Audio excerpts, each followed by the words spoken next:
Thank you. Okay, good morning, everybody. I hope everybody's settled into their rooms and spaces easily and you're comfortable. So, as I was saying yesterday, there is a real need for scholarship on contemporary anti-Semitism. We're trying in a way to create a discipline of contemporary anti-Semitism studies. And I would say as a scholar, and now we're getting into the weeds of really trying to have I'm going to present a scholarly perspective on issues of contemporary anti-Semitism, is that many of the work on contemporary anti-Semitism, in my view, is quite descriptive. And unlike the study of other social problems and issues and contradictions in society, I mentioned yesterday the study of issues of racism and sexism and homophobia. There really isn't a body of literature that is sort of analytical. So for example, a lot of us are writing about contemporary anti-Semitism and the explosion of anti-Semitism after October the 7th. Everybody is aware. And those who deny it are, enemies of truth. Forget enemies of the Jewish people. But the question as scholars is, why now? Why now? Why in 2024, 2023? Why this explosion of anti-Semitism? Why this explosion of xenophobia and nationalism? Why? And if anti-Semitism is sort of an early warning system, as Elie Wiesel said, anti-Semitism begins with the Jews, but it doesn't end with the Jews. It's sort of an early warning system for something deeper, structural in society.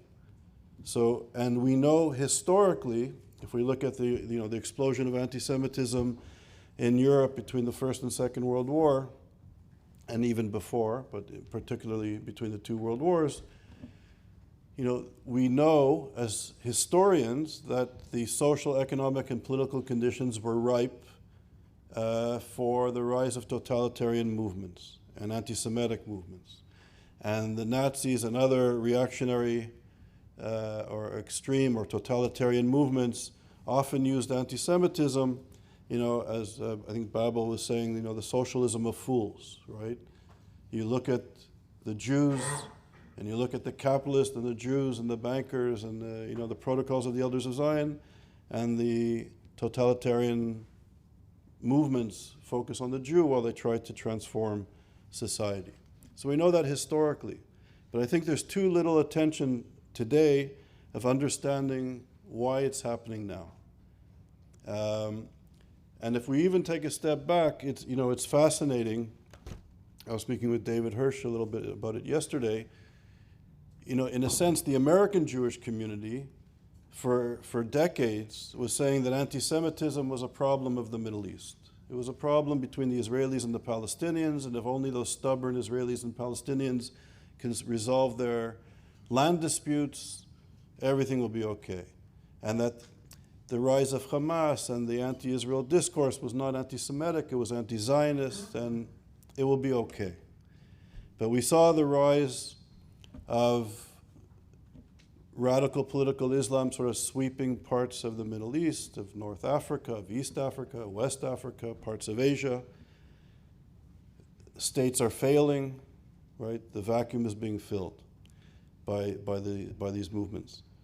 When anti-Semitism swept through Europe, France, Belgium, Spain, Britain, American Jewish organizations and leaders were saying, it's a problem of European anti-Semitism, and the Europeans have been anti-Semitic for a long time, but this cannot happen here. And it was starting to happen in South America and in Canada, but it could not happen in the United States because the United States is different, right? But then October 7th happened, and everything that was beneath the surface exploded to the point where one could argue that the threat of anti-Semitism in the United States of America in higher education, in the institution of higher education, the most important institution in a society where young people learn to be citizens, in the halls of power, in media, in the media of record, that anti-Semitism is really permeated, institutionalized in the United States, and our community wasn't aware. It wasn't prepared because they had the assumption that America was exceptional and it could not happen here. But we know, especially now in this globalized world of social media and interconnectivity, of economics and political and social processes and cultural processes, that no space is an island, no matter how exceptional they are or we think they are, that we're all interconnected in this sort of globalization. So I think the challenge as scholars, not journalists, right, not just simply doing descriptive analysis, sort of functional analysis, if I can use that term, is no longer, I think, I would say, perhaps relevant. Or if we're going to do serious case studies, rich in data, rich in empirical analysis and data is fine, but we need to find a framework. We need to understand the power dynamics in society and how society is changing. And what is changing? How is it changing? What's driving the changes? Who's driving the changes? Right? And I think once we start to understand these processes, then we can sort of, I would say, understand in a more analytical manner why it's happening now and what is happening now.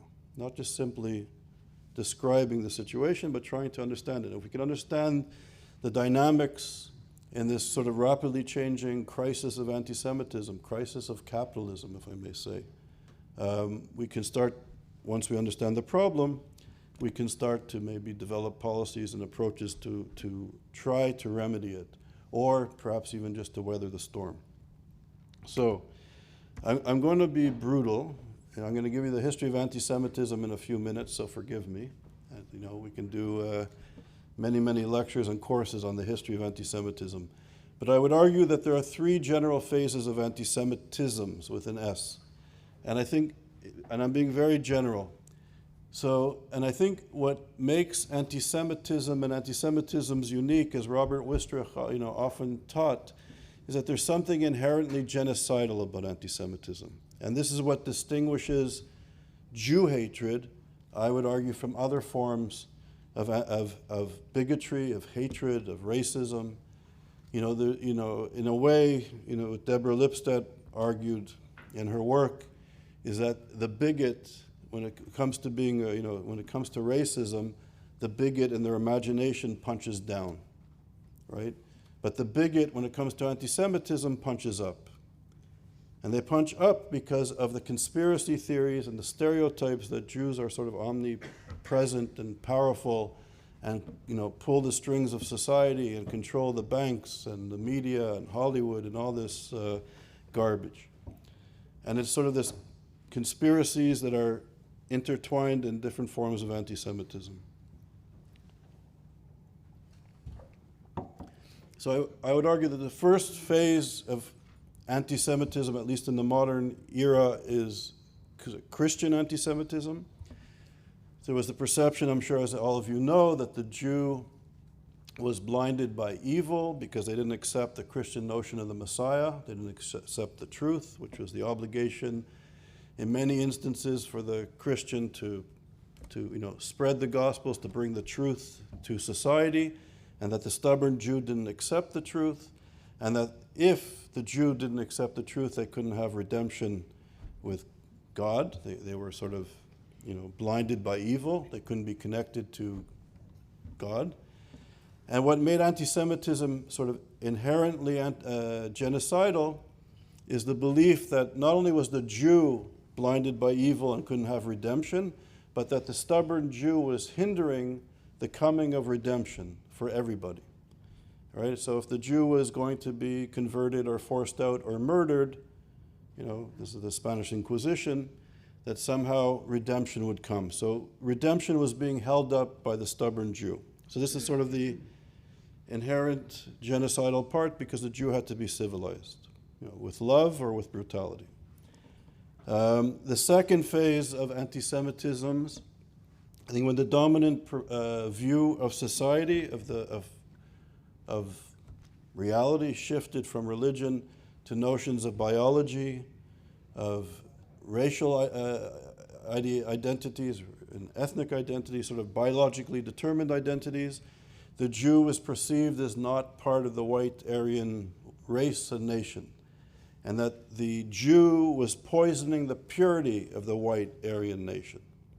And unlike Christianity, where there was a way out of murder, the Jew could have been converted and saved their lives and maybe saved their souls. When it came to race, we have to understand, and this is the legacy of Western thought, the philosophy and social sciences and the hard sciences, was that race was something inherent. There was no conversion from race in the Western imagination. People like von Herder and all the Enlightenment thinkers, believed in this notion of race, that the white race, the sort of constructed notion of whiteness, was at the top, they were supreme. The African was on the bottom of this hierarchy, this ladder of racial categorization. And it was interesting, Hegel and some of the great Enlightenment thinkers of European thinkers of its time, actually, it was the white man's burden. The obligation of the white person to enslave the African person was not just to get cheap labor, but was a way to civilize and uplift the African race, the black people, because they would be in contact with the supreme white people, and just by this contact, they would elevate them. It's extraordinary. And I'll just say as an aside, I was in Ghana at one of these slave forts, or these places where the British had a fort, and the slaves would be held underneath the fort in these pens, and then they would be shipped out to the Americas. And what was extraordinary, there was these pits, these holding cells, and in these holding cells, people were dying of all sorts of diseases, really suffering, and only the few fortunate ones were able to get on the ship, survive this, to get on the ship to go, and if they survived Middle Passage, they'd be enslaved in the Americas. But what was extraordinary, above these pens was just a wood floor, a simple wood floor with cracks in the wood floor, and on top of it was the church, the Anglican church. So you have people praying to God on the church, and no doubt hearing and smelling the human misery below them. So this disconnect of what is human, what is inferior, superior, it goes very deep into issues of identities, and certainly the legacy of slavery and Western identities and anti-Semitism. So the Jew was perceived as not being white and poisoning the purity of the white Aryan race, and they had to be eliminated. And there was no conversion. And this type of racist anti-Semitism culminates in the Holocaust, the brutality of it. Now we've kind of moved away from Christian anti-Semitism and racist anti-Semitism into this sort of postmodern attack on Jewish notions of identity.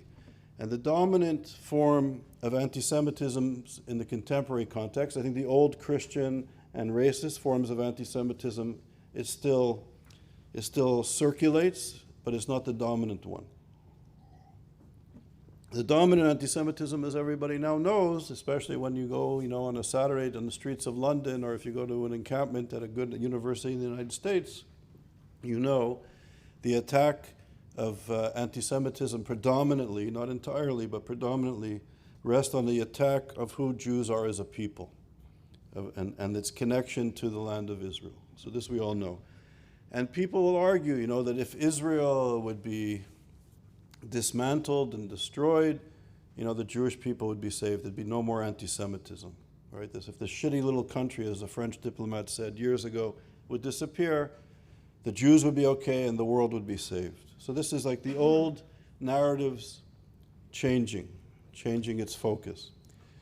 In the contemporary context too, what's extraordinary is that Israel has been labeled, as we heard yesterday, and I'm sure you all are aware, that Israel is sort of a racist, Israel is perceived as a racist apartheid state, a colonial project, an imperial project, an occupying project. And we have to remember, and this is crucial, if Israel is an apartheid state, from a liberal human rights perspective, we would be morally obligated to dismantle it. So when people say that Israel is an apartheid state, From a liberal human rights perspective, it's delegitimized, as Natan Sharansky was saying yesterday. So this is something we really have to remember, that when this discourse we hear in our classrooms call Israel an apartheid state, it means from a moral perspective, it doesn't have the legitimacy to exist. And if you are on the good side, if you're part of the group, I was talking to Misha earlier, if you're part of the in-group and part of this sort of new university culture, then you have to oppose Israel's existence. And what's also extraordinary is that you have leading intellectuals. This is really extraordinary if you take a step back and think about it. You have leading intellectuals in Oxford and Cambridge. Some of us here, Larry and Barbara, there was a few of us who were at a major conference in 2019 that was put on by a friend of mine who was the first African professor of race relations at Oxford. And he's a friend of the Jewish people. He's a good guy, cares about anti-Semitism. And it was a major international conference on African studies and looking at issues of colonialism, racism, and he invited us to present on issues of anti-Semitism. And I put out a call for papers with him, and we had 3 panels, or I think there were 20 panels in this international conference. 3 were by ISGAP scholars. Larry, Barbara, Yossi Shane was here, Abraham Nagusa, who was a member of the Knesset in Israel, a philosopher, a rabbi, born in Ethiopia, walked to Israel. Ansel Brown, Harold Bennett, the Martin Luther King Professor of Theology at Morehouse College. He is the Martin Luther King Chair of Theology and Philosophy at Morehouse College. That's the preeminent place with the Martin Luther King legacy. And we all walked in there, and we were banned. There were 120 professors from all over the best universities in the world, and there was one professor from Ghana who said it's not right to kick all these professors out. And we were all kicked out. And we were all kicked out because we're white supremacists, even though some of us were African American, but we were all white supremacists. It's extraordinary. So in less than 2 generations, think about this. And this is coming from the classroom. This is coming from the best universities on the planet. That now Jews are perceived as white supremacists, apartheid supporters. So in less than 2 generations, Jews were systematically exterminated, removed from universities. Universities were the only institution that voluntarily gave up its Jews. Not the police, not the unions, not the military, the universities. Faculty and students were removed voluntarily. So in these universities, they are teaching that Jews who were systematically exterminated for not being white, in less than 2 generations, these intellectual clowns, they're imposters, are now saying that Jews are white and white supremacists and apartheid supporters and occupiers and genocidal now. Extraordinary. It's extraordinary that anybody has the chutzpah to say this. It's extraordinary that this passes as scholarship. And, Emmanuel Castells, in terms of power, and this is very important, power. The Jews are the powerful people, but think about it. The Jewish people in the United States of America, particularly, I have to say, do not have the capacity to have self-identity. We don't know how to identify ourselves anymore. We've always been, or largely been, defined by the enemy. We're not white, we must be murdered. We are white in such a flash of time that we don't have a right to self-determination, and that we're the cause of so much havoc and pain and destruction and violence and death of babies. We don't have a right to exist. And this, once again, it's not coming out of the departments of eugenics and science and biology and theology as it did, and philosophy. The underpinnings of the Holocaust came out of the best universities in Europe. The underpinnings of the Holocaust came out of the best universities in Europe. The intellectual foundations, the science, the medicine. We have one colleague from Brown University doing the legacy of medicine in the Holocaust. This intellectual foundation was, Nietzsche, and it goes on and on. The anti-Semitism in philosophy and theology and science justified the Holocaust. And I have to say, once again, that the intellectuals are at the forefront, they're at the cutting edge of defining the Jew. Not based on Jewish terms, but defining the Jew. The enemies of the Jews always define the Jew. And I think it's time, and there's one small project that we're trying to get underway at ISGAP, on notions of Jewish consciousness, which comes out of the Black consciousness movement and Stephen Biko. And my mentor, the professor who got me to Oxford, was the teacher of Stephen Biko. And they created this whole notion of Black consciousness, taking their identity that was devoid of any substance. The colonizer said these people are Black, end of story. But Black consciousness said, no, we're not just Black, or we are Black and we're beautiful, but we're more than that. We have a culture, we have a cosmology, we have philosophy, we're connected to the earth. They went back to their wisdom to empower themselves, to connect to their identity, to define themselves, and then struggle against the real apartheid. And I think it's what we're trying to do in this project is have Jewish consciousness. The blessing of the Jewish people is that we have our wisdom and teachings and books intact. Unlike other groups of the displaced and colonized that have been disconnected deeply from their roots, we have Mr. Zuckerman here from Australia, whose father is a linguist, who has spent his life helping indigenous people recapture their language, using Israel as the model that indigenous people should use that have been disconnected from their culture and language. So it's Gilad Zuckerman, who's an old friend from Oxford. So very, very important. So I think the key is that we have to become aware at a very elementary level. If we're going to fight anti-Semitism, we can't allow the enemy to define ourselves. And the onslaught of our enemies defining ourselves is really, it's challenging. It can't be dismissed. Professors are saying Jews are white supremacists, and Jewish, particularly in the sort of racial formation of the United States, where race is so important and unique compared to other countries, and the American Jewish experience unique compared to other diaspora Jewish experiences in the Americas and Europe and Africa and Asia. Right? We have to remember that the American experience is not everybody's experience, but it's deep. And the defining of the Jew by American society as the white other is extraordinary.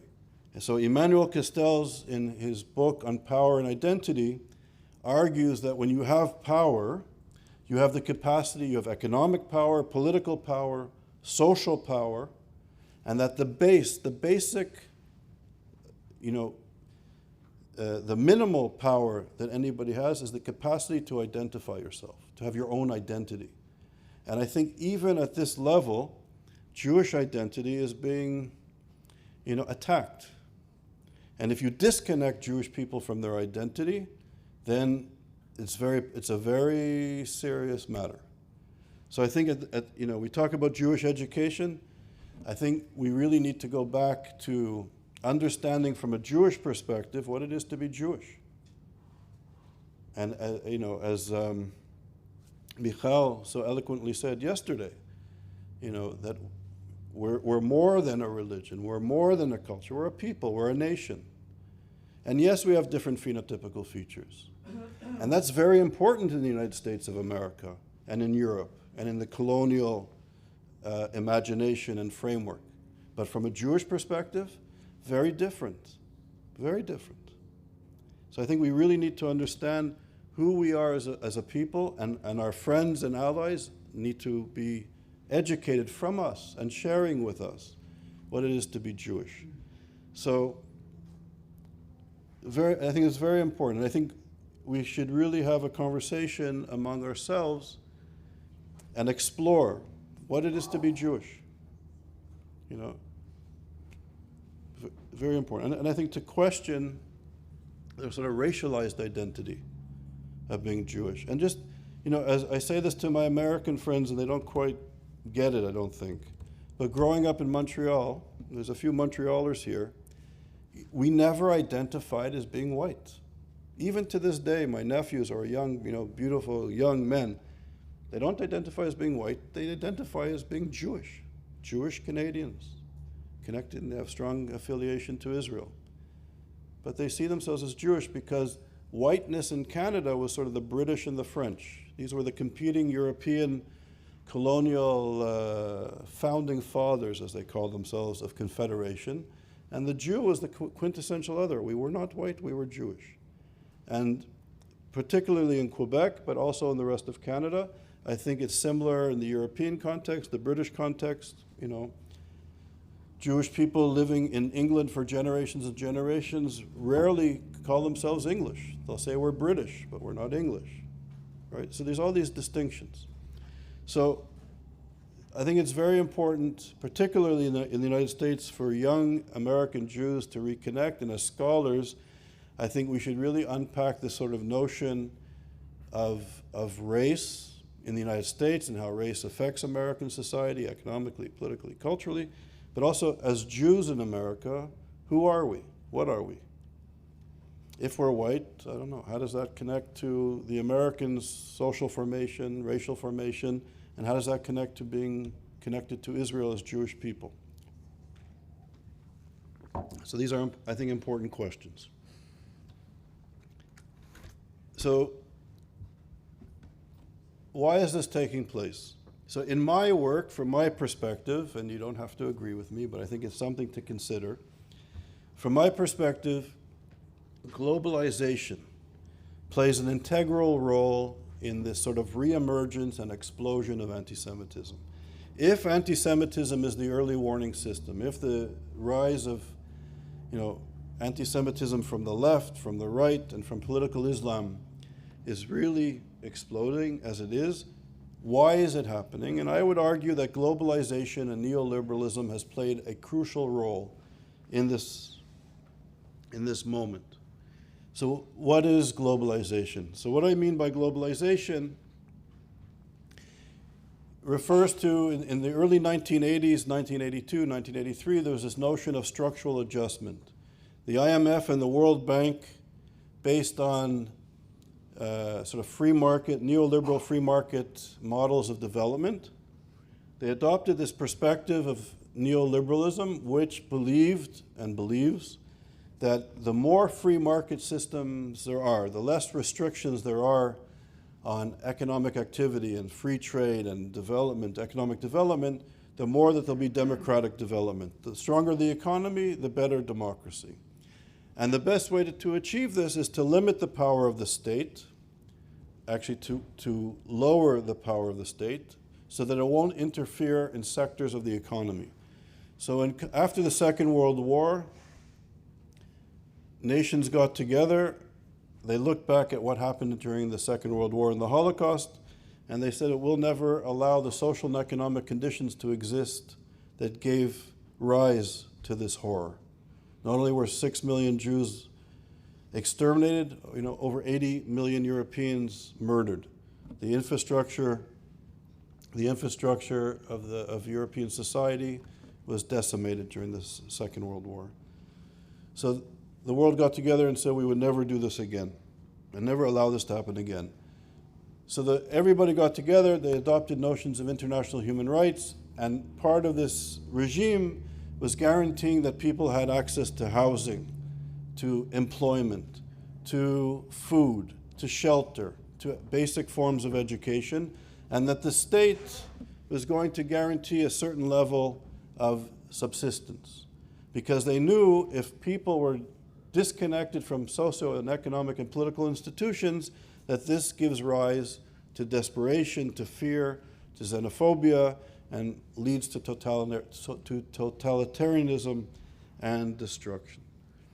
So this was the model. So countries like social democracies in Europe and in Canada, and to some extent in the United States and in Israel, the state was strong, right? There were certain industries that were nationalized. So Canada, for example, nationalized airlines because it thought it was important to have airlines connecting people. The railroad in many countries was nationalized because it wasn't profitable. So the state would collect a lot of taxes and they would subsidize these important industries.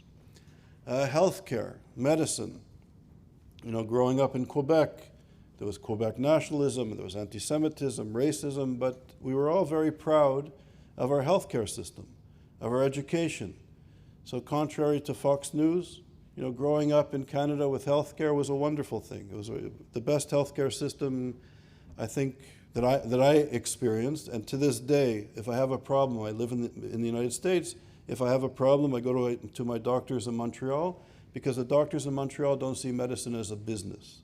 I'm always skeptical, even though there's great doctors in healthcare, and maybe the top 1 or 2% of the healthcare industry is the best in the world in the United States, I worry that too many people see this as a business. I go to Canada for my checkups and diagnoses, because it's not a business. When I went to McGill, it's a strong university, competes with any Ivy League university in the United States that in those days charged tens of thousands of dollars.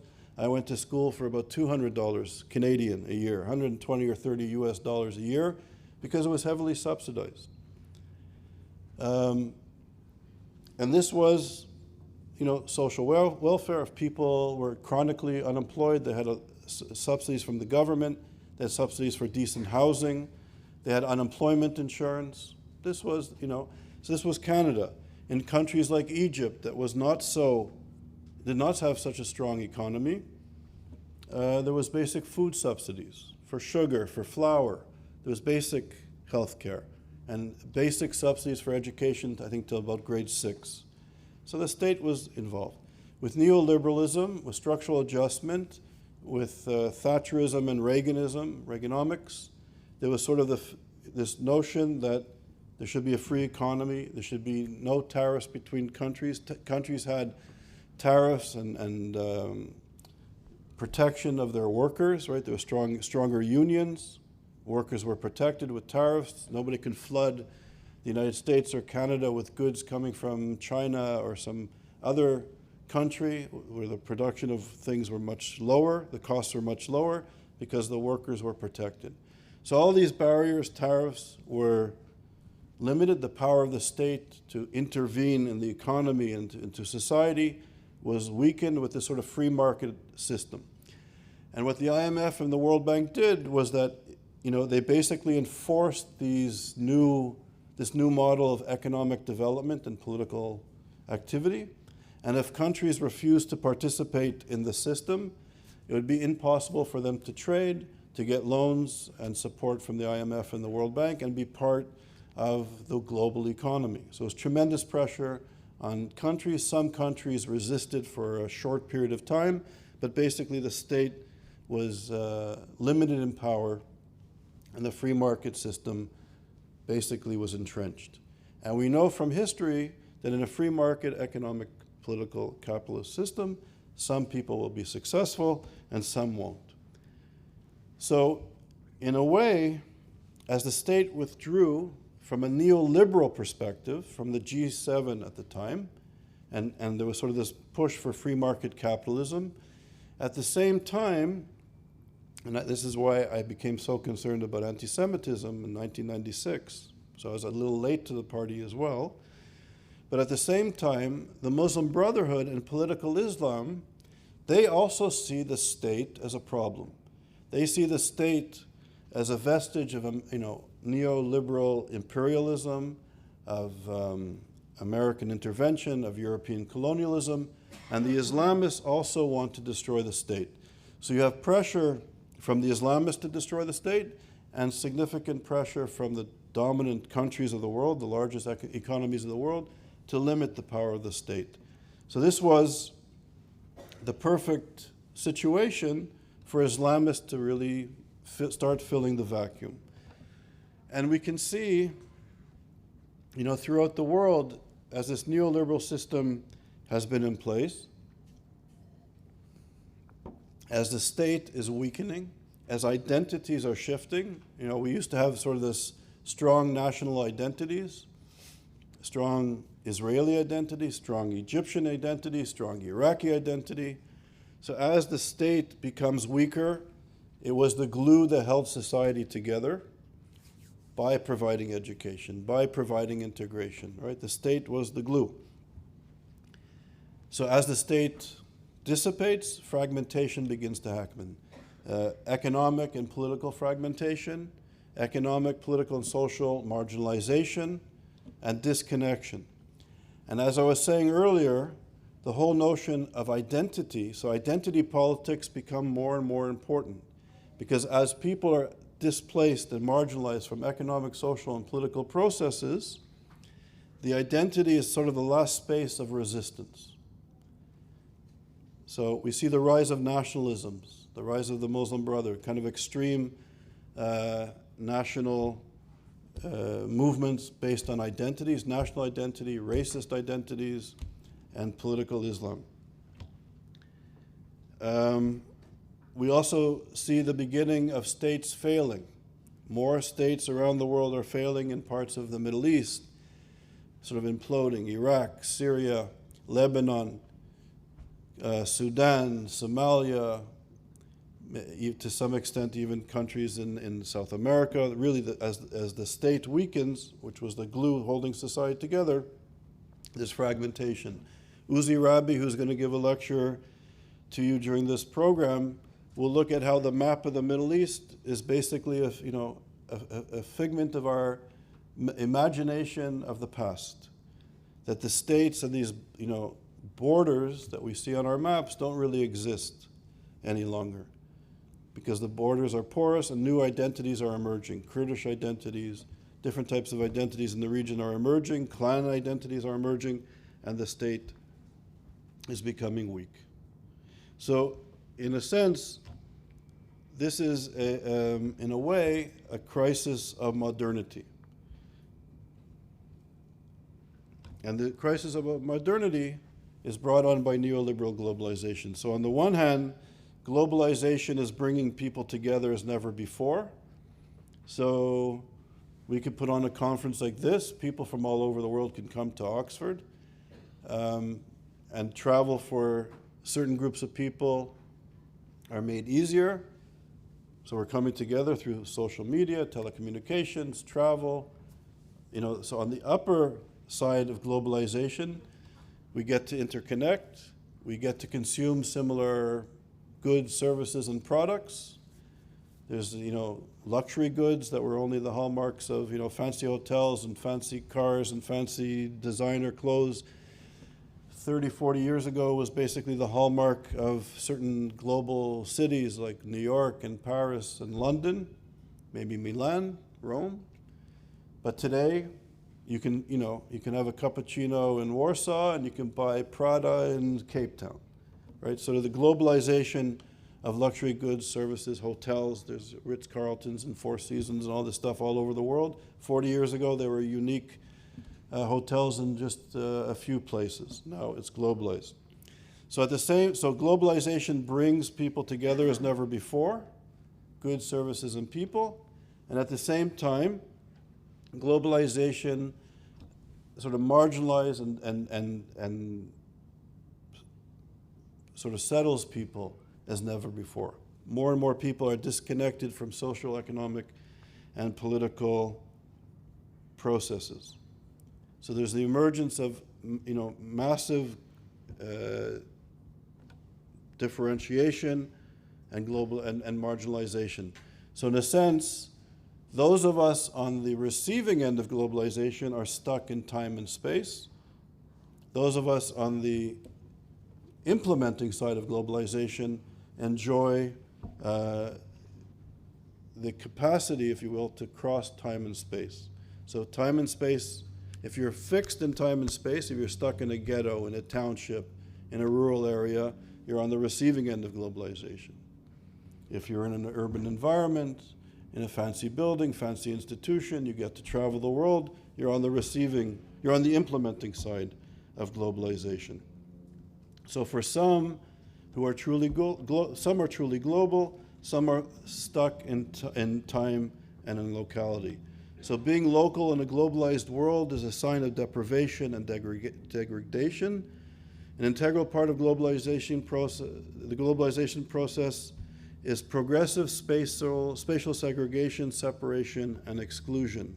Neo-tribal and fundamentalist tendencies, which reflect and articulate the experience of people on the receiving end of globalization, are as much a legitimate reaction to globalization as the widely acclaimed hybridization of top culture, the culture of the globalized top, and there's a breakdown in communication between the global elites and the ever more localized rest.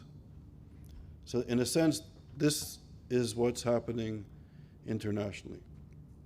So in a way, there's a crisis of, I would call a crisis of modernity and a crisis in the economic system. And this is giving rise to extremism and totalitarianism. I'm just gonna.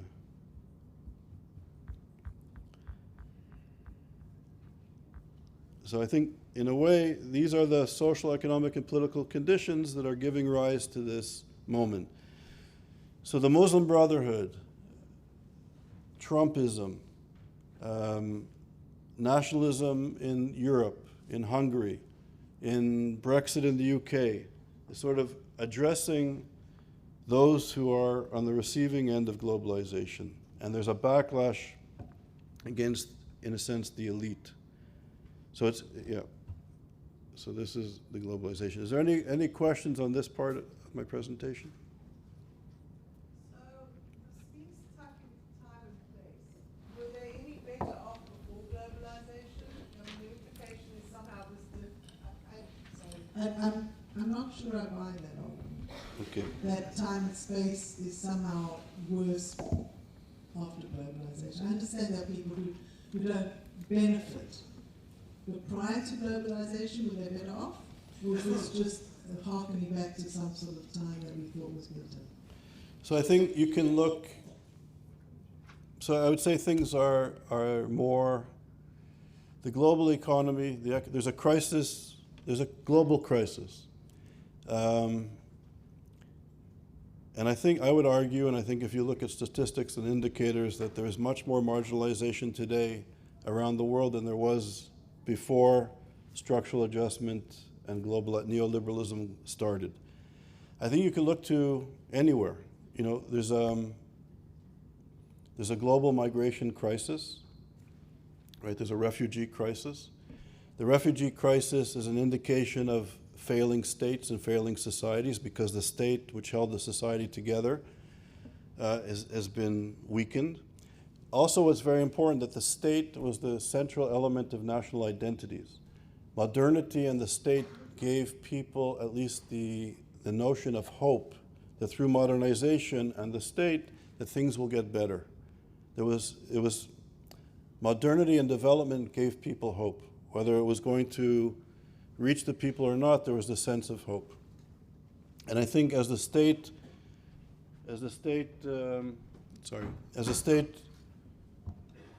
dissipates, that sense of hope also dissipates. And as societies fragment in third world, if I can use that term, in third world societies, there's a migration crisis from Africa, from South America, from the Middle East. And as migrants and refugees enter into the center, into the United States, into Western Europe, and other parts of the developed world, there's a reaction by kind of the local working dispossessed too, because as a state weakens in first world countries, if I can use that problematic term, and there's a migration crisis, you see the rise of xenophobia, Brexit, Trump, sort of the rise of nationalism. So I think that if you look at things in a global context, that things are really, the institutions of development are really beginning to fall apart, states are imploding, and there's sort of this global economic crisis. We could also look to American cities. I mean, we can go, I know we don't live far apart in Florida. There's parts of Florida that are immensely wealthy, and you see sort of this consumption of all these luxury goods at a level that's extraordinary. And if we take a 5-minute drive either way, we're living in places that would be very typical in parts of Africa and Asia and South America. And those spaces, although there was poverty and segregation in the United States and in other first world countries, that level of fragmentation didn't exist in the urban context. So I think there is this transformation. And when people are feeling fearful and threatened and lose hope, totalitarian movements, the Muslim Brotherhood, nationalism, gives people easy answers. So yeah, I think there's something happening, and I think, going back to the question of anti-Semitism, I think which is really important is that the radical left, the radical right, and political Islam, 3 very different social movements, use anti-Semitism as pretty much a core element of their ideology. And yeah, and when I say social movements, social movements are sort of inherently revolutionary movements. They want to transform society as opposed to protest movements. So the radical left, the radical right, and political Islam really want to transform society. They want a revolution of sorts. And they use anti-Semitism as the vehicle of their ideology. If I can just say thank you for that answer. I think just a far simpler way to address that some people are worse off, even if they have just stayed the same, is comparative, the way humans look at things, Gerardian. If someone else is winning a lot, or the implementers of globalism in Charles's language, and other people are stuck, they can look to the winners as people that they are winning at their expense. So, and I think that being stuck in time and place while other people are doing better is very bad for them from their perspective. They will look for the beneficiaries, which might often be, Jewish, globalist, rootless cosmopolitans, and anti-Semitic language, just for a simpler thing. So that's not, that was worth addressing.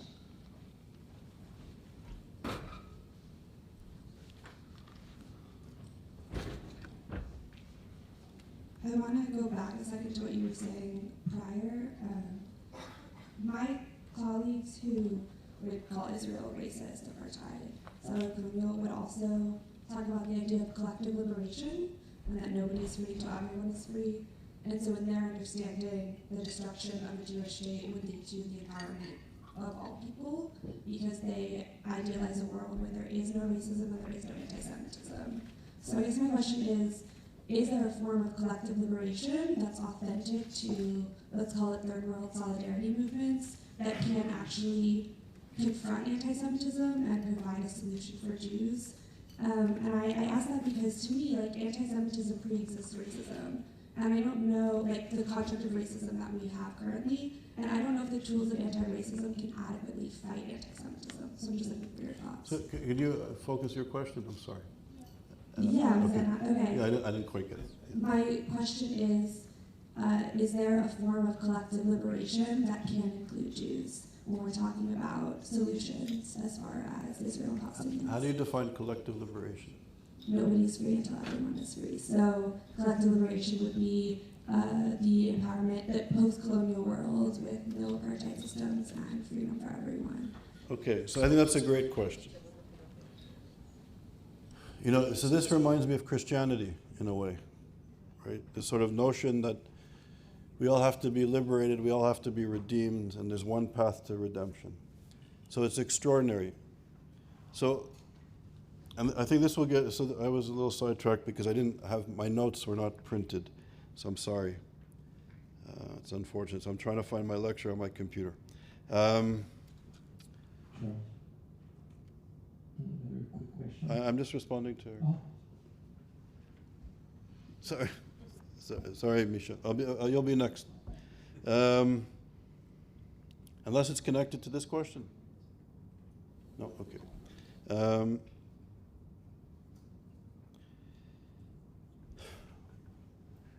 Okay, so I think contemporary anti-Semitism, as I started to mention earlier, is coming from the classroom to the encampment to society. Collective liberation, it's extraordinary to me. So in this sort of philosophical moment in the academy where you're from, you're at a good university. I put in quotes, we're all from good universities. In the classroom, in the sort of postmodern moment, we're learning about the liberation, post-colonial studies and liberation. I was speaking how we were all removed from a conference on colonialism, racism, and in this sort of African studies program.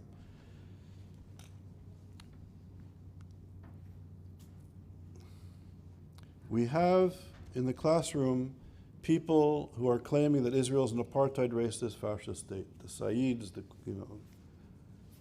Foucault and Said were very close to the Iranian Revolutionary Movement. They thought the Iranian Revolutionary Movement was going to be akin to the French Revolution and Enlightenment, so they said. They never looked at the contradictions of the philosophy of the Muslim Brotherhood or what the exiled leaders of the Iranian Revolutionary regime, were articulating. So I don't understand how we can speak in the classroom and label the Zionist entity as a problem, as an apartheid colonial entity, and at the same time, literally, support the Islamist social movement. Because this Islamist social movement of Hamas and Hezbollah and the Iranian Revolutionary regime wants to liberate the region from all the vestiges of colonialism, imperialism, to free the people.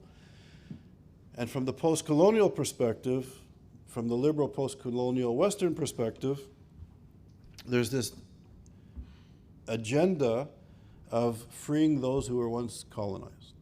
So there's this interconnection between these two social movements. This is the Red-Green Alliance. In 1983, Edward Said said, and I think this is very important, that he's the last remaining Jewish intellectual. And that he was the only one that was capable of inheriting the Frankfurt School of Thought. The Frankfurt School of Thought, as many of you know, was a very important perspective, framework of understanding society, led by incredible intellectuals who were predominantly Jewish refugees from Nazi Germany and Europe. And they created the Frankfurt School. And Said said in 1983 that he was the only one capable of inheriting the legacy of the Frankfurt School because he was the last Jewish intellectual, real Jewish intellectual, that the Jewish professors in America became fat scribes in the suburbs, and that the Palestinians were the Jews and the Israelis were the Nazis. And when he said this in 1983, people thought he had a bad day. But this is the discourse today, right? Which is extraordinary. And it's extraordinary in the sense that this shift in the discourse where the Jews are the Nazis and the Palestinians are the Jews, and that progressive people like Judith Butler and others could side with political Islam to this day. Judith Butler famously said 15 years ago that Hamas and Hezbollah need to be understood as part of the progressive left, the progressive global left. And she said recently that what happened on October the 7th, as Natan was saying, was a form of resistance. I was at Columbia University with Larry Amsel for a teach-in in the social work department in early November of 2023. And we heard presentations from a group of people who were brilliant. They were professors and doctoral students at Columbia University, one of the best universities in the United States, if not the world. And they were masters at post-colonial theory, of philosophy, of ethics, of gender studies. I grew up in a home, my mother was part of the UN year of the Why Not, 1975, the year of the woman. I grew up with feminists, real feminists. And they were saying that what happened on October the 7th was a form of resistance, that Israel is an occupying entity and the occupation needs to to end by all means necessary, by any means necessary, and that the, what I would call murder and rape of Israeli citizens was a form of resistance. And they justified this as master scholars.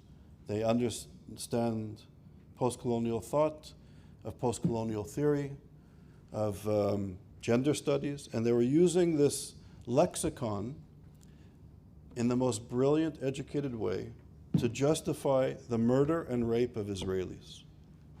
And they also, and we're not talking about occupied territories, we're talking about all of the occupation, from the river to the sea. That no Jew has the right to be on the land because it's a settler, white supremacist apartheid project. And we have progressive professors of feminism, of gender studies, saying that the sexual brutalization occurred, but it happened because the people were resisting the occupation. And the resistance to the occupation is justified. And anybody who supports the occupation, i.e., Jewish professors and Jewish students at Columbia University, are the enemy. So here we have the Red-Green Alliance. Here we have professors and scholars and doctoral students who are masters. They've mastered the literature. I would say they're immoral and unethical and misguided, but they're brilliant scholars. And they reminded me of the brilliant scholars of Nazi Europe that laid the foundation for the Holocaust.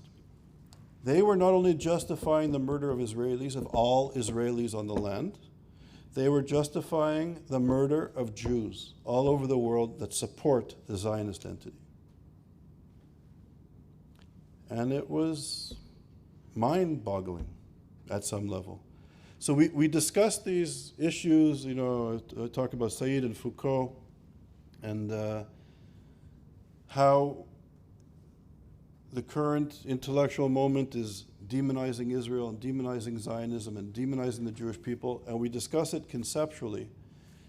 But listening to these professors and these doctoral students at Columbia University, and then realizing and seeing that Jewish students and faculty at Columbia University, one of the best universities in the world, have to do courses online because they did not feel safe to go onto the campus and go into their classroom.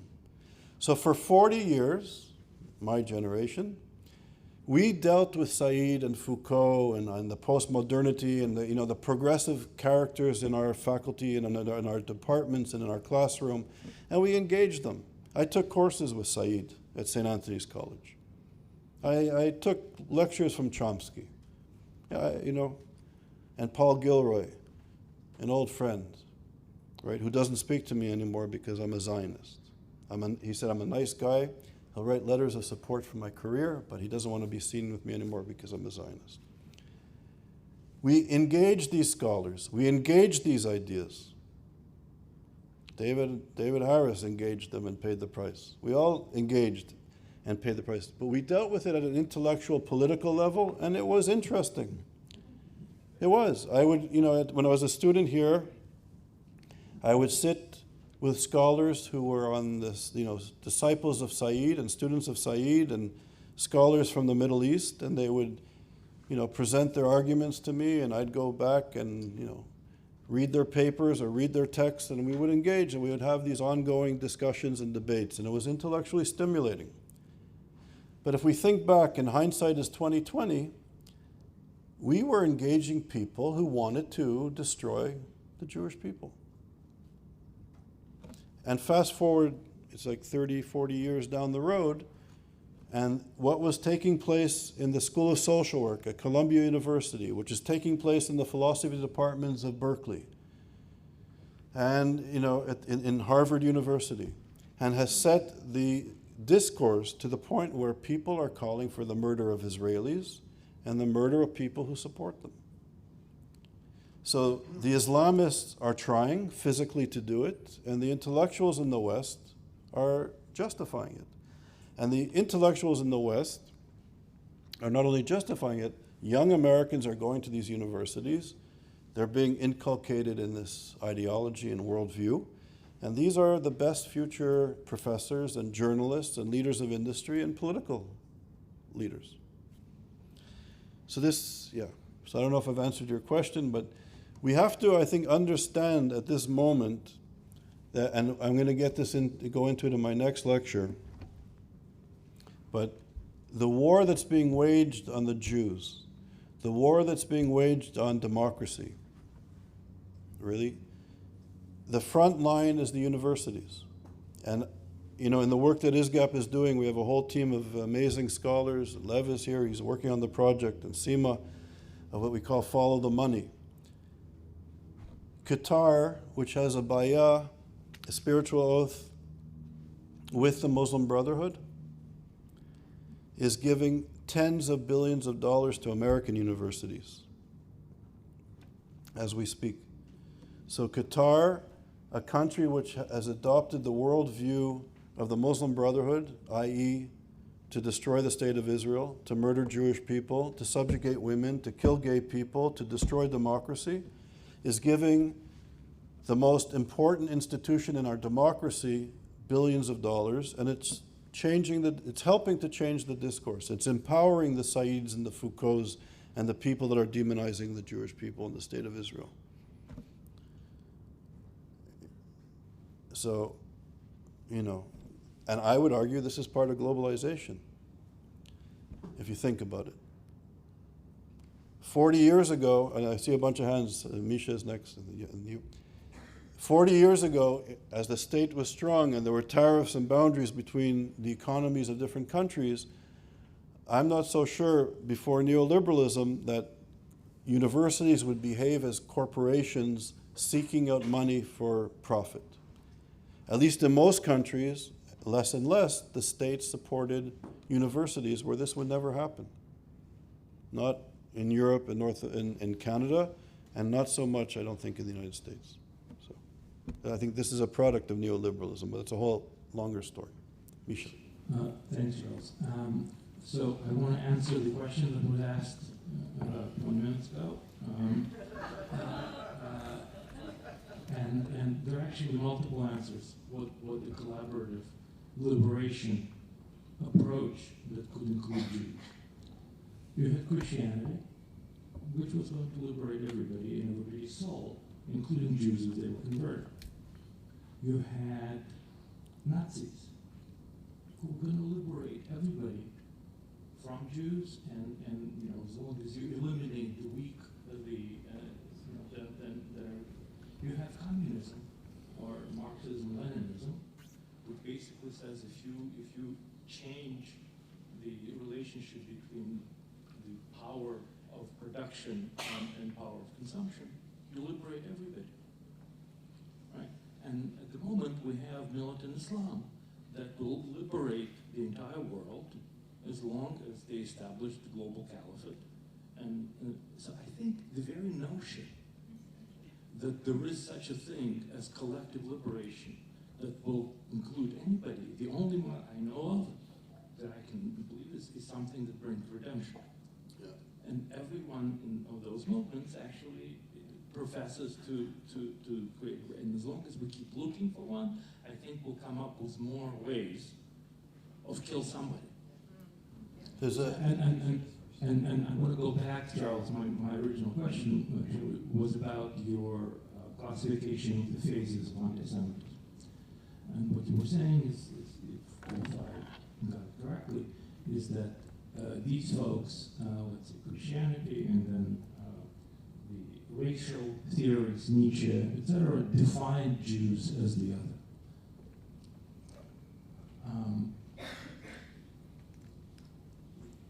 Erik Erikson, who invented developmental psychology, actually talked about the need to have an enemy as part of the formation of identity. One way is to know who you are, but the other way, just as important is to know who you're not. Right? So defining other helps define you. Christianity, in that narrative, basically said, well, we are not Jews, right? we're different from Jews. We have the same thing with the rich, the same thing with Marx.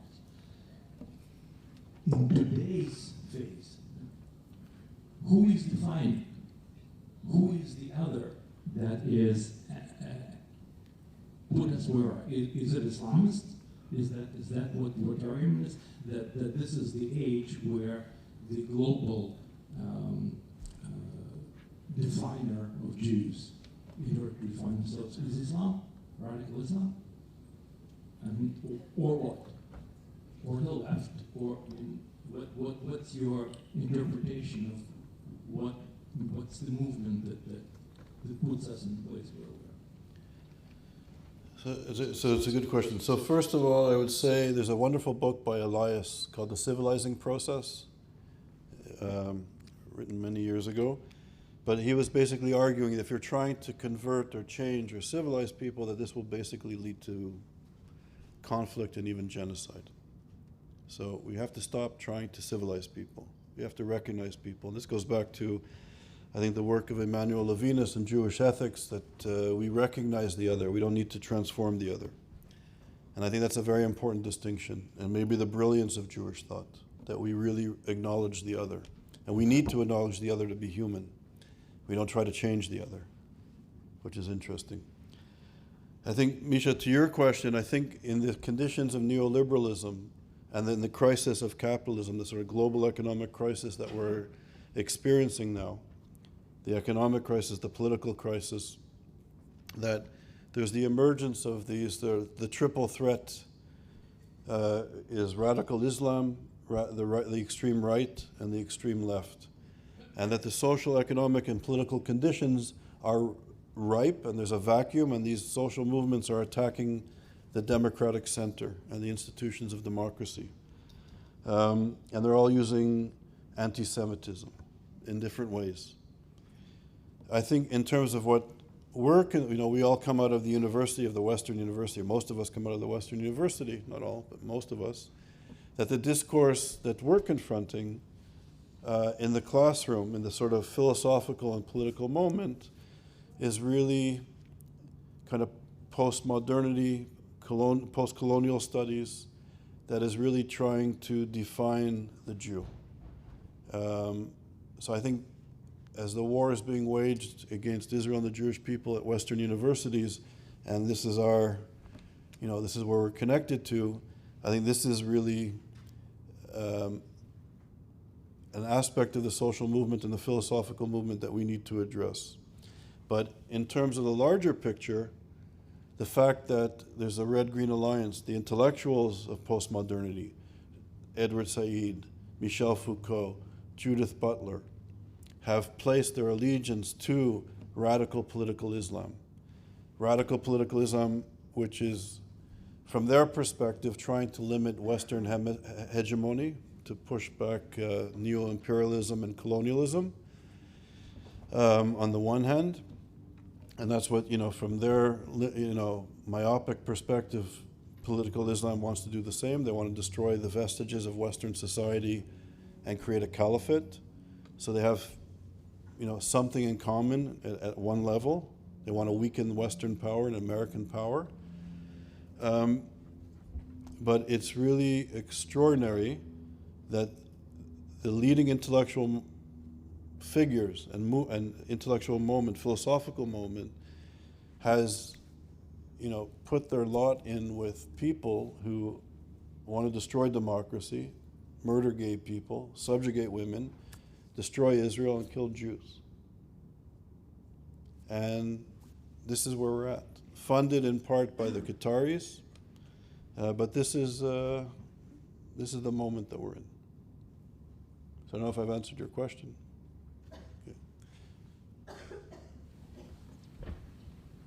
Yeah, I've been struck both today and yesterday as well with how central the issue of language is to what we're talking about.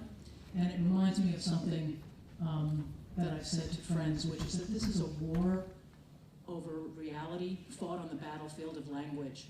So it's not surprising that academics would be at the forefront of that issue. I'm thinking also of someone like Victor Klemperer, who of course pinpointed this in the 20th century, and it's not surprising because he was a linguist. But I'm interested within this issue of language at the moment where the acceptance of certain terminology transforms into sloganeering. And at that point, it seems to me, when things become slogans, there's an element of almost faith about accepting some of those slogans to the point that they cannot be disputed. And that reminds me of almost cult-like faith, right? That you've presented a slogan that now cannot be disputed, cannot be questioned. I was curious if you've seen or felt that concept around this movement from merely the acceptance of certain terminology into sloganeering. Like, for example?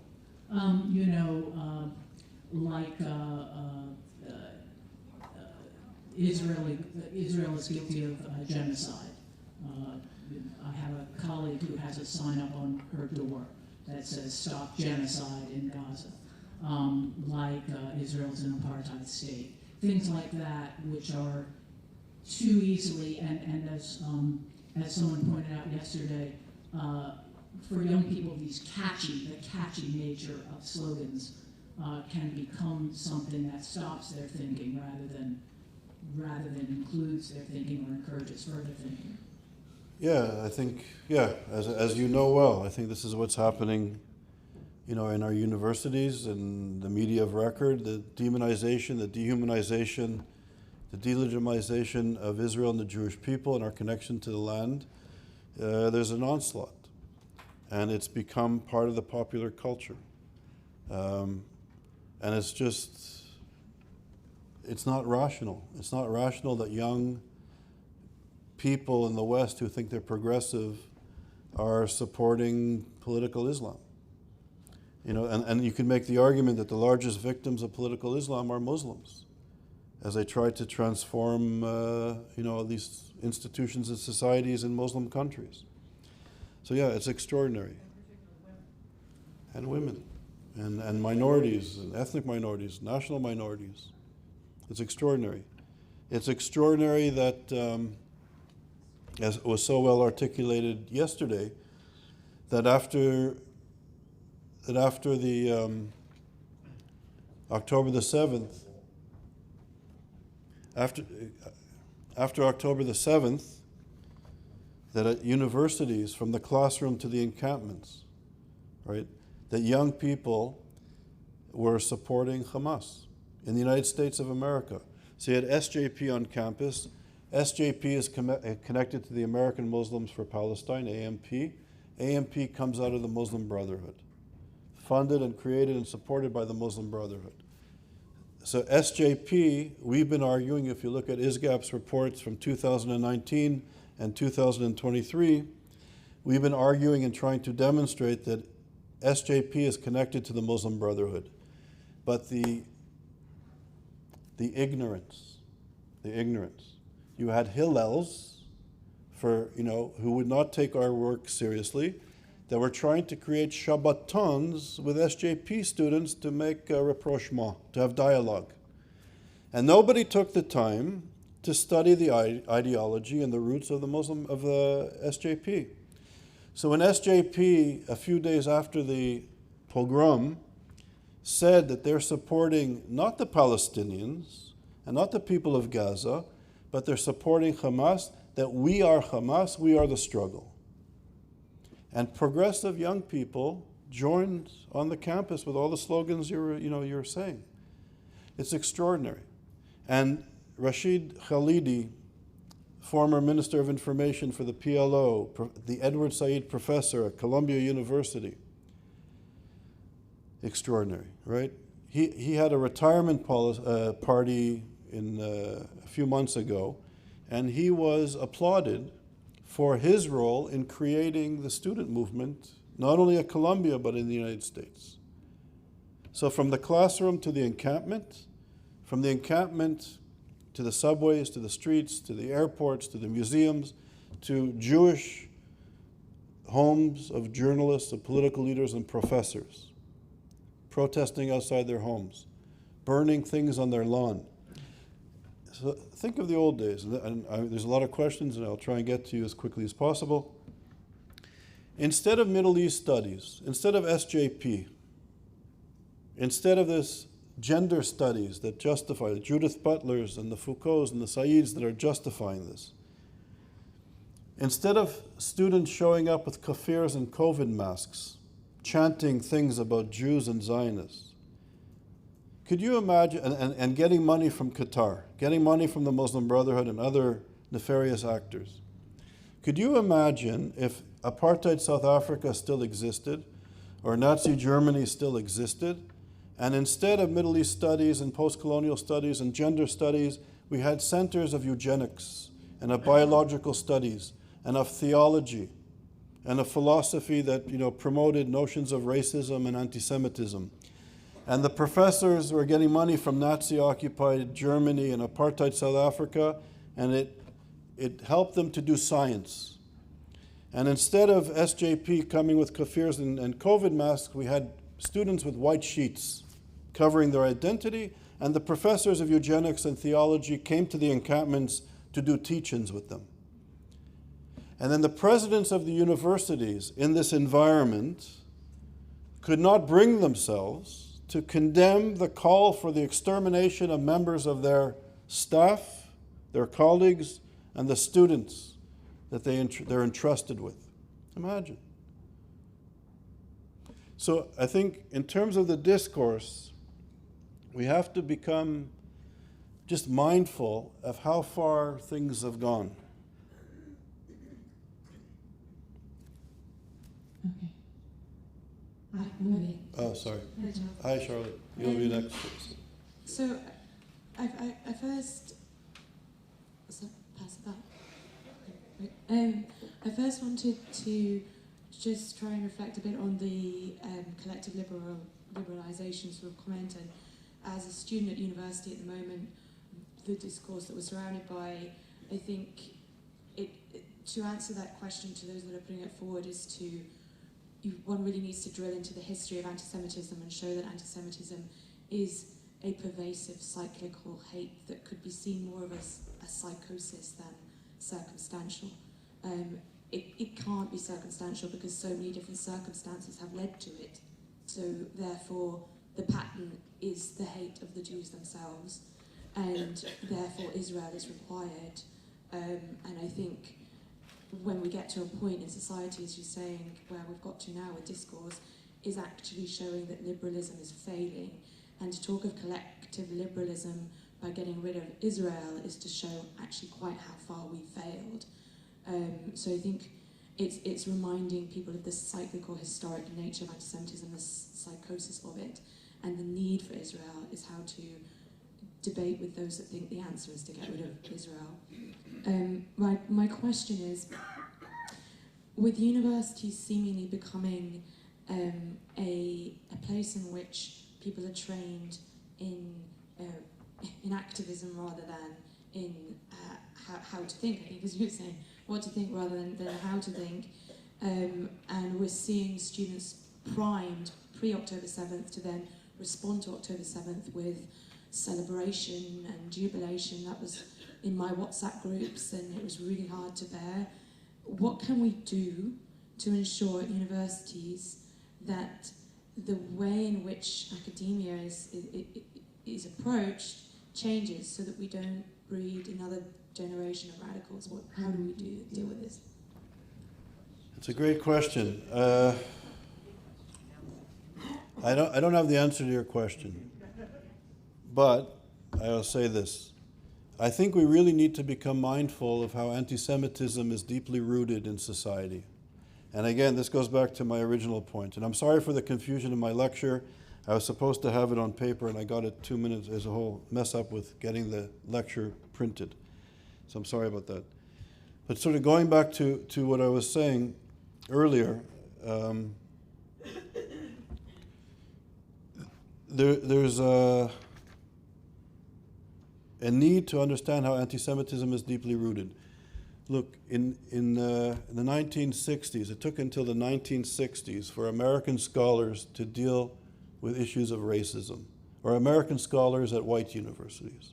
It was a group of professors, historians at Yale University, that were the first scholars to acknowledge racism in the United States.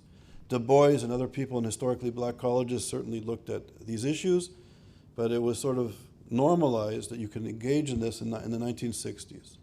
It was sort of justified. And there's been significant progress in the past 60 years in scholarship dealing with racism and the legacy of racism and how racism is structured in society, in our cities, in our language, in our discourse. And the same, I would argue, to some extent with gender studies. There's been some progress, although it's been, there's problems vis-a-vis this issue with that. But there's been some progress in our understanding of how sexism is structured into our society, into our economy, into our language, into our perceptions. Maybe more recently, queer studies is on the map, so there's some progress there. When it comes to the study of anti-Semitism, as I was saying earlier, most of our assessments are descriptive. And we haven't, or maybe we were blinded by liberalism, that many of us thought that anti-Semitism died in Auschwitz. But we now know it was the Jews who died in Auschwitz and that anti-Semitism survived, mutated, but survived.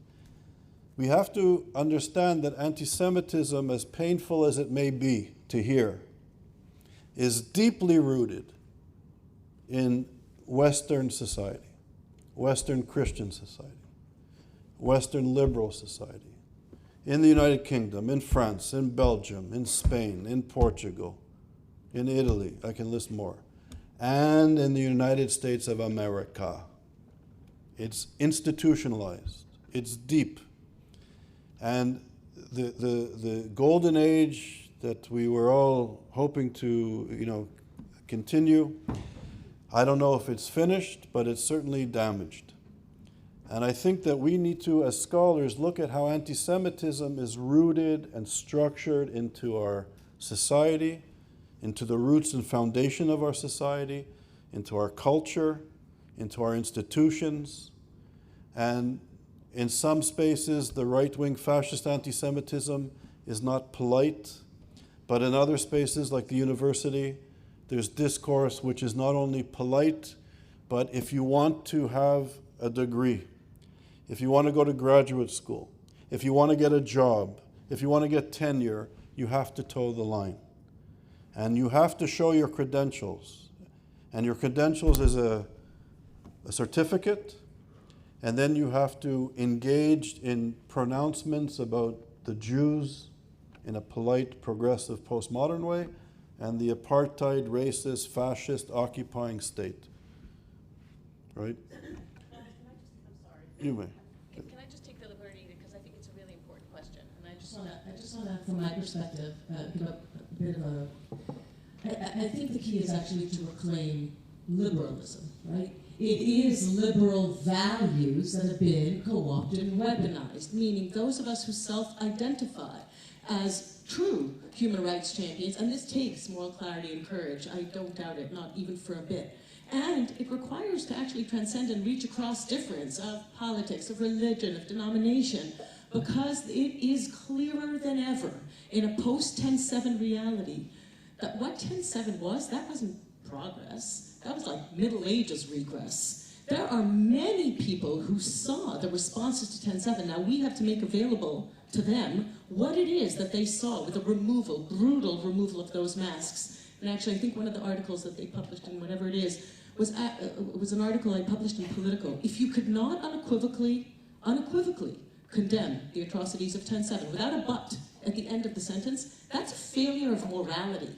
That's not just about Jews. And I think that academic spaces are prime ecosystems in which each person here, certainly you are at the forefront, hi Isabella, certainly you are at the forefront of having to lean in and create those alliances and identify different alliances than we thought we had yesteryear, right? You have dissidents from countries like Iran, like China, like so many others that understand and are looking at those of us that were lucky enough to be born and raised in democracies, that our values, that entire liberal infrastructure, it is what was co-opted and weaponized. They're looking at us saying, you thought freedom was free? You thought freedom was free? Because dissidents are looking at democracies, whether they're Uyghurs in China, or those under attack by Russia, or the people of Iran, that are actually looking and unbelievably, I'll say betrayed by the co-opting and weaponization of those liberal values. So if you ask me what to do, it is call to action. It is boots on the ground, each and every individual, creating alliances one by one. It's hard work, but you are on the front lines. All of you are on the front lines, and you are boots on the ground, and you can do it because you have the capability, and actually you are the intellectuals in the room that have science on your side. So to me, that's, call to action. We have one more question that's been waiting patiently. Excuse me, we have one more question here. We have one more question. We're going to take a break. I'm sorry. Very quick, please. Hello. Thank you very much for your speech. I have two random thoughts which might contribute to your perspective regarding globalism. The first is that people introduce themselves when they ask a question, Charles. I'm Zbigniew Tarant from University of West Bohemia. The first random thought is that while here in the West the typical alternative word for a Jew is Zionist, in the post-Soviet space a very famous or infamous alternative word for a Jew today is globalist, and it's such a typical term that we actually use it in our analysis of anti-Semitism. When we are looking for anti-Semitic speech, we use globalist as one of the keywords. So accusing Jews of actually driving globalism and things like that, it might contribute to your analysis, because this kind of speech addresses people who feel defeated, who feel to be on the wrong side of globalization. That's the first random thought. We're running over time, so please be concise. And the second random thought is that I think that globalization came at a point in which the Muslim world was still suffering from post-imperial syndrome. And I think that the word post-imperial syndrome is the elephant in the room that we might also want to address. The fact that Muslim countries used to be large empires, Ottoman Empire, for example, and they have still not really managed to deal with the changing reality, with the fact that their power, their own colonies are lost. Their own imperial power is actually gone. And when they talk about neocolonialism, and they talk about globalization, and they talk about Western imperialism, very often it's not that they have problem with colonialism or imperialism. The problem is that they are not the one doing it. So, okay. So some very important points. I think we'll end it there for the tea break, and thank you. So everybody, we start in 25 minutes sharp, so please be back in the room for David Harris.